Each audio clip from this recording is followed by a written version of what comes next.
तपास तर चालूच आहे, पण एक 2-3 दिवसाला CID ऑफिसला आपण येत राहतो, जेणेकरून काही माहिती आपल्याकडून उपलब्ध असलेली त्यांना देणं आपलं काम आहे आणि त्यांच्याकडून तपासाचा आढावा घेणे हे पण आपलं काम आहे.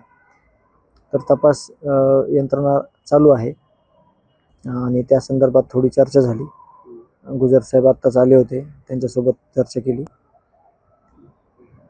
मोबाईलचा जो डाटा होता तो रिकवर झालेला आहे का? आणि आत्ता पाठीमागे सुदर्शन गुलेचा मोबाईल मिळाला, त्यामध्ये कोठडी सुद्धा मिळाली होती. ते लॉक आणि डाटा रिकवर झाला याबाबत रिकवर झाला डाटा, तो सगळा डाटा रिकवर झाला अशी माहिती आहे. त्या संदर्भातील आत्ताच मी घेतलेली की तो मोबाईलमधील डाटा रिकवर झालेला आहे आणि तो पूर्ण त्यांच्याकडे आता हस्तगत आहे. काय महत्त्वाचे पुरावे त्या मोबाईलमधून मिळालेत का? आणि विष्णू चाटेच्या मोबाईलबाबतचा काही तपास सुरू आहे? तपास चालू आहे त्याचा. तो देखील डाटा त्यांनी रिकवर केलेला आहे आणि काही गोष्टी गोपनीय आहेत, त्या आपल्याला ते सांगू शकत नाहीत. तपास पूर्ण होईपर्यंत त्या गोष्टीचा क्ल्यू आपल्याला देत नाहीत ते, जेणेकरून त्याच्यात कुठं अडथळा त्यांना नाही आला पाहिजे. म्हणून या गोष्टीवर चर्चा झाली, तर सगळं एक पॉझिटिव्ह त्यांनी सांगितलं की सगळा डाटा जवळपास रिकवर झालेला आहे आणि त्या संदर्भात आम्ही बोललेलो आहोत. आमदार जोस काल म्हणाले होते की काही नवे पुरावे आहेत आणि नवी माहिती आहे जी अधिकाऱ्यांना आम्ही देणार आहोत. त्या अनुषंगाने काही तुम्ही माहिती दिली आहे का?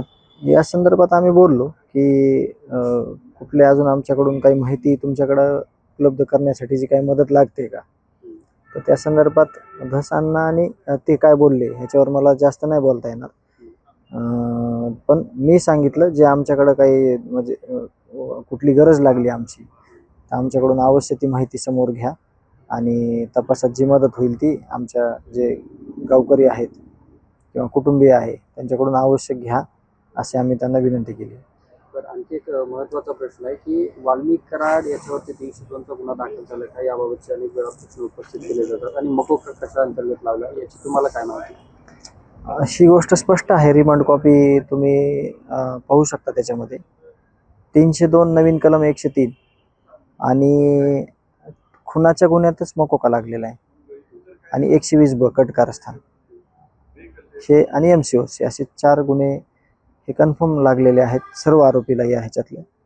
त्याच्यामध्ये कुठलाही आरोपी सुटलेला नाही. मंत्री धनंजय मुंडेंच्या बाबत राजीनाम्याची मागणी जी आहे ती जोर धरते, मात्र तुमची कुठलीही यामध्ये भूमिका पाहायला मिळते? आमची भूमिका पहिल्यापासून एकच आहे. जे आरोपी आहेत, जे दोषी आहेत, ज्या आरोपींना ज्यांनी पाठबळ दिले, जे आरोपी ज्यांनी पोसलेत, ज्या आरोपी आणि जे कोणाचे संबंध असतील त्या सगळ्या लोकांना शिक्षा देण्याचं काम आम्ही मुख्यमंत्री साहेबाकडे ती विनंती केलेली आहे. मग मुख्यमंत्री साहेब हे गृहमंत्री आहेत, जिम्मेदार व्यक्ती आहेत.